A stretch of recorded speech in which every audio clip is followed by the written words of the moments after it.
नमस्कार আমি মৃন্ময় মণ্ডল 2016 সালের যোগ্য শিক্ষক কিন্তু বর্তমানে সুপ্রিম কোর্টের রায়ে যোগ্য হয়েও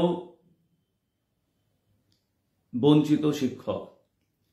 আমরা যোগ্যতার বিভিন্ন ধাপ পার করে এসেও এখন যোগ্য শিক্ষক হিসেবে থেকেও 6-7 বছর চাকরি করার পরেও এখন সুপ্রিম কোর্টের অর্ডার অনুসারে আমাদের শিক্ষকতার শেষ তারিখ হচ্ছে 31শে ডিসেম্বর 2025 সাল।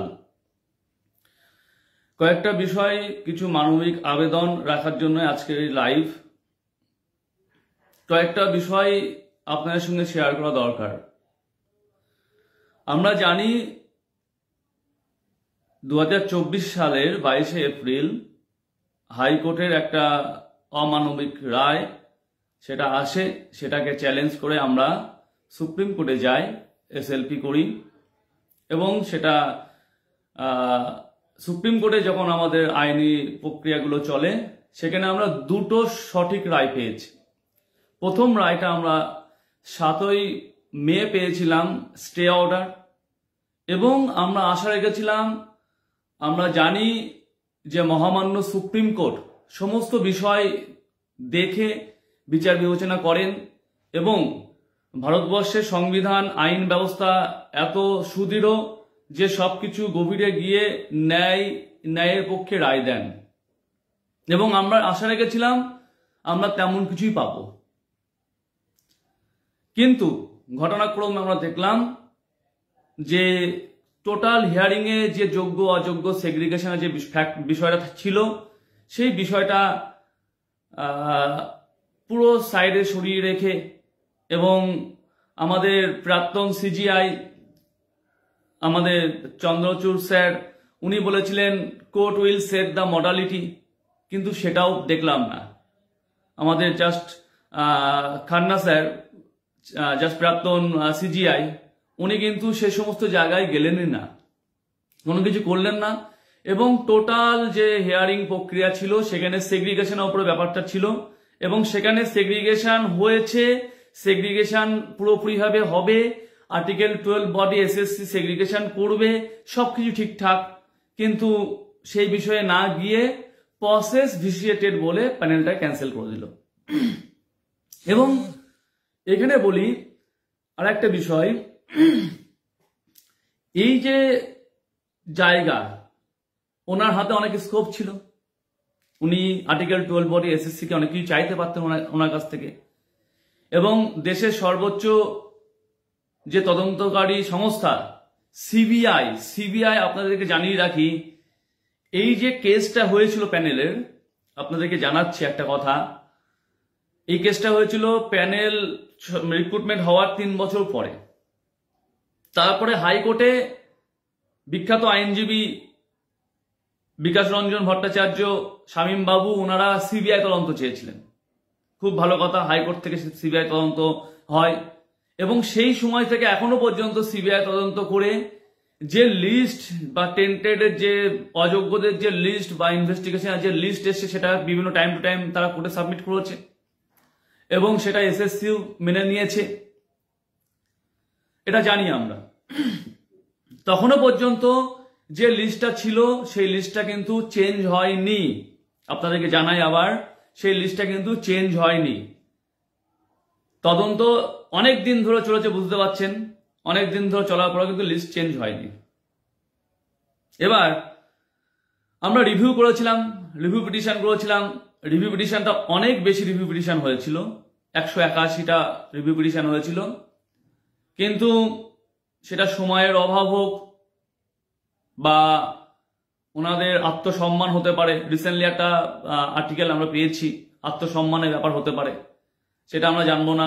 ওনারা অনেক বড় ব্যক্তিত্ব এবং ওনাদেরকে আমরা সম্মান রাখি, সম্মান করি, এবং বিচার ব্যবস্থার প্রতি এখনো পর্যন্ত ভরসা রাখি, কারণ আমরা সংবিধান মেনে চলি এবং সংবিধান মানা ভারতীয় সাধারণ জনগণ আমরা, এবং আমরা সমাজ গড়ার কারিগর। দায়িত্ব নিয়ে বলতে পারি আমাদের হাত দিয়ে অনেক ছাত্রছাত্রী বেরিয়েছে, তারা খুব ভালো জায়গায় প্রতিষ্ঠিত আছে এবং সমাজ গড়ার কারিগর হিসেবে আমরা গর্ববোধ করি। আর আমাদের যোগ্যতার প্রতি আমাদের সেই গর্বটা আছে এখনো পর্যন্ত, যেটা কোর্টও কিন্তু আমাদেরকে অযোগ্য হিসেবে কখনো চিহ্নিত করতে পারেনি, পারবেন না, এটা 100% গ্যারান্টি দিচ্ছি আমি। কারণ সিবিআই এখনো পর্যন্ত পারেনি, এরপরে পারবেও না, কারণ আমরা কোন রকম ভাবে দুর্নীতির সঙ্গে যুক্ত ছিলাম না, কিন্তু কি ঘুরিয়ে প্রসেসটা ভিসিলেটেড। এবার আমরা বলবো অনেক রকম ভাবে আমরা এসএসসির কাছে রিকোয়েস্ট করেছিলাম, অনেকবার অনেক ভাবে মুভমেন্ট করেছি এবং অনেকভাবে ডেপুটেশন দিয়েছি, চেয়েছি যোগ্য অযোগ্য লিস্ট দিতে। প্রত্যেকবারই বলেছে আইনি পরামর্শ, ওনারা লয়ারের সঙ্গে ডিসকাস করবেন, লয়ারের কাছে ডিসকাস করে আইনি পরামর্শ নেবেন। আইনি পরামর্শ এখনো পর্যন্ত নেওয়া শেষ হয়নি আমরা জানি, এবং যখনই যে আইনি পরামর্শ হয়েছে তাতে কি হয়েছে, তাতে যেটা হয়েছে নেগেটিভ রেসপন্স পেয়েছি এবং অগত্যায় আইনিভাবেই সুপ্রিম কোর্ট থেকে অযোগ্যদের লিস্ট বার করা সম্ভব হয়েছে, সেটা আমরা করতে পেরেছি। সেই মুহূর্তে দাঁড়িয়ে যখন এই সন্ধিক্ষণটা আসলো, এই সেকেন্ড জাজমেন্ট যেটা হলো সেটা আমাদের ফেভারে ছিল। অযোগ্যদের লিস্ট তার সঙ্গে যোগ্যদের লিস্ট হলে বেশি ভালো হতো, সেই জায়গাটা আমরা সেই কেসে রাখতে পারিনি, যেহেতু সেই সময় অযোগ্যদের লিস্টটা নিয়ে খুব মানে টলমটল একটা পরিস্থিতি চলছিল, সেই জায়গা থেকে বিষয়টা ছিল। যাই হোক হলো, অযোগ্যদের লিস্ট যখন বেরিয়ে আসলো, পাবলিক ডোমেনে চলে আসলো, এসএসসি নিয়োগকারী অথরিটি আর্টিকেল 12 বডি সে সার্টিফাই করে দিচ্ছে এই ক্যান্ডিডেটটা অযোগ্য। এখন কোশ্চেন আসছে, এর বাইরেও কি অযোগ্য আছে? অনেক জায়গায় দেখতে পাচ্ছি অনেক ব্যক্তিত্ব, অনেক সম্মানীয় ব্যক্তিত্ব তারা বলছে এর বাইরেও আছে, এর বাইরে আছে, 6000 অ্যাটেন্টেড এখন বলতে চাইছে। কিন্তু বলে রাখি, তারা ভুল তথ্য পরিবেশন করছেন। আবার রিপিট করছি, তারা ভুল তথ্য পরিবেশন করছেন। কেন? কারণ আগে যখন সিবিআই এসএসসি যে লিস্ট দিয়েছে, সেই লিস্টে গ্রুপ সিডি মানে নন টিচিং স্টাফ এবং তার সঙ্গে 9, 10, 11, 12 এর টিচিং স্টাফ সবাই একসঙ্গে ছিল। সেখানেও 6000 ছিল না, 6000 অনেক কম, 5403 জন ছিল খুব সম্ভবত, এরকম একটা ফিগার হবে। শুধুমাত্র এই যে লিস্টটা বেরিয়েছে তাতে শুধুমাত্র 9, 10, 11, 12 এর শিক্ষক শিক্ষিকা আছেন 1808 জন। এই যে সংখ্যাটা আছে সেটা এসএসসি ডিক্লেয়ার করে দিয়েছে। এসএসসি এই ডেটাটা কোথা থেকে পেল? আমরা বলেছি না, আমরা বলতে পারি না। কোর্টের অবজারভেশন এসছে, সিবিআই তদন্ত রিপোর্ট এসছে, এসএসসি বাক কমিটি তারা সার্টিফাই করেছে। আর এই কাজটা কিন্তু একদিনে হচ্ছে না, অনেক দিন ধরে, দীর্ঘদিন ধরে চলছে, দীর্ঘদিন ধরে এই কাজটা চলছে এবং সেখান থেকে এই রিপোর্টটা এসছে, সেটাই সার্টিফাই করে আর্টিকেল 12 বডি এসএসসি দিয়েছে। এটা আমাদের দীর্ঘদিনের চাহিদা ছিল এবং আমরা কোর্ট অর্ডারের মাধ্যমে বার করতে পেরেছি। এবার এই যে লিস্টটা পেলো, পাওয়ার পরে অনেকের মনেই কোশ্চেন আসছে, অযোগ্য আরো থাকবে, এইগুলো কেন হচ্ছে? বিকাশ বাবু, শামীম বাবুকে বলছি, আপনারাই তো সিবিআই চেয়েছিলেন, আপনারাই সিবিআই তদন্ত চেয়েছিলেন। সিবিআই তদন্ত করার পরে আপনাদের এত সমস্যা কোথায়? এত সমস্যা কোথায়? কোর্টে গিয়ে আপনারা দিন না এভিডেন্স দিয়ে, এত ঢাক গুড় কেন, এত লুকোচুপি কেন? কেউ যদি অযোগ্য থাকে তাকে বার করে দিন, আমরা তাকে নিয়ে বলছি না। যারা যোগ্য, যারা মেধার মাধ্যমে চাকরি পেয়েছে, যোগ্যতার প্রত্যেকটা স্তর পার করে চাকরি পেয়েছে, তাদের নিয়ে ছেলে খেলা করছেন কেন? রাজনৈতিক রং কেন মাখাচ্ছেন? আমরা রাজনীতি বুঝি না। যে অযোগ্য সে অযোগ্যই, তার একটাই পরিচয় অযোগ্য।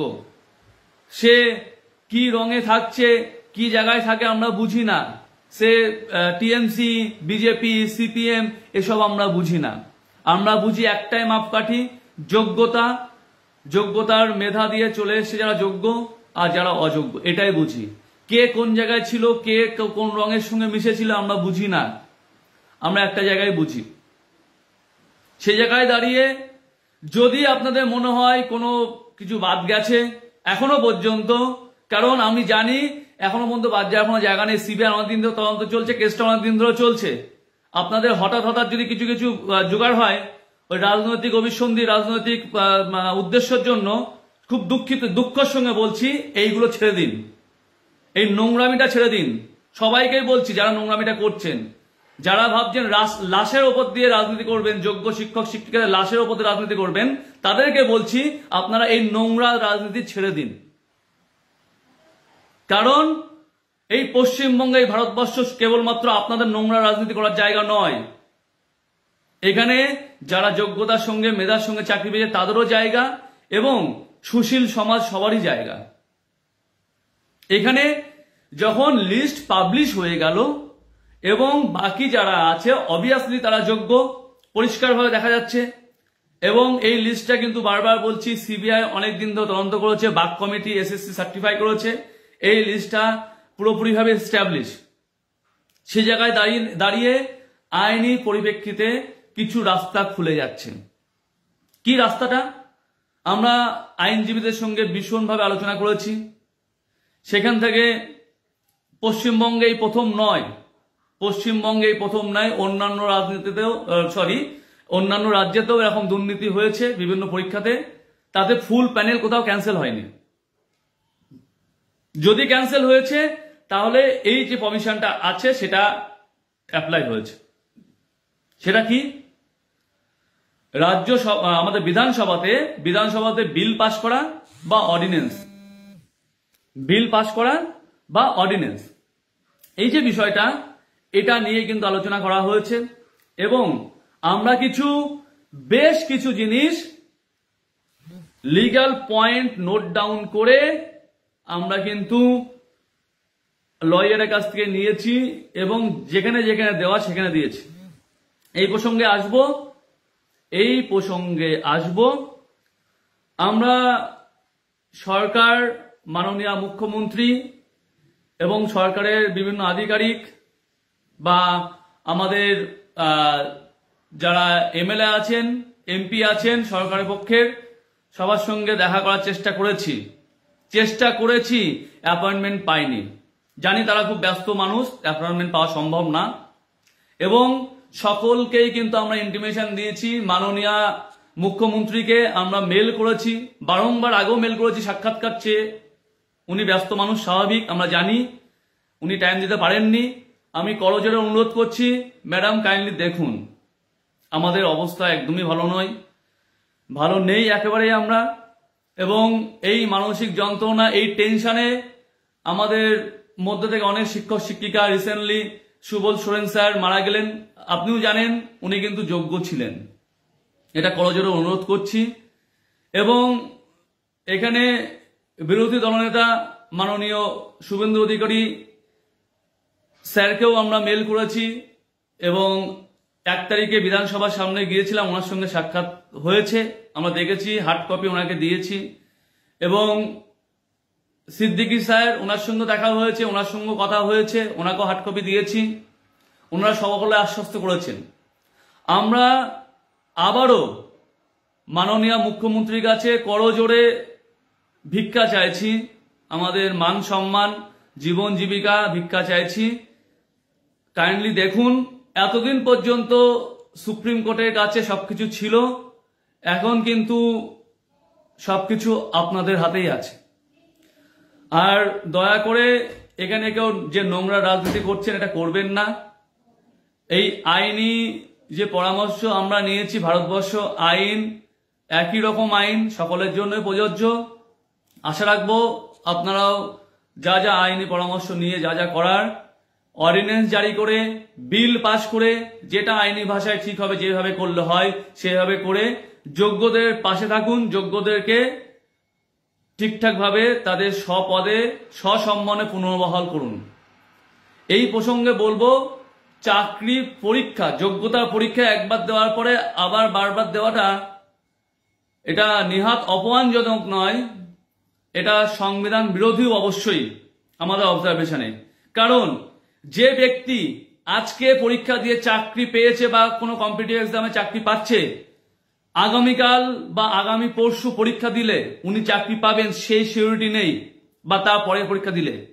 সেই জায়গায় দাঁড়িয়ে এই 1.5 বছরের ওপরে মানসিক যন্ত্রণা এবং বিভিন্ন লিমিটেশন আছে, আমাদের বয়স হয়ে গেছে অনেক এবং অনেক সমস্যা, সেই জায়গায় দাঁড়িয়ে এই পরীক্ষা দেওয়াটা নিছক অপমানজনক নয়, আমাদের পুরোপুরিভাবে